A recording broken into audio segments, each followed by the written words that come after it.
चूल पेटली, आता कढई ठेवते, तेल टाकते, बारीक कापलेला कांदा लाल झाला, आता टोमॅटो टाकते, कापलेले बटाटे, हा पाट्या वाटलेला मसाला शेंगदाणा कुटे,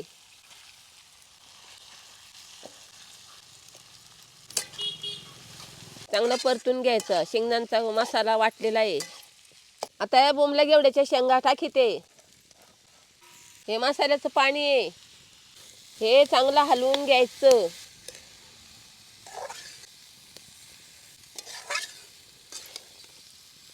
बाळांनो थोडंसं पाणी घालते बरं का, म्हणजे आपली भाजी शिजन. पाणी ना नावासाठी घालायचं थोडं. तर हे झाकण ठेवते.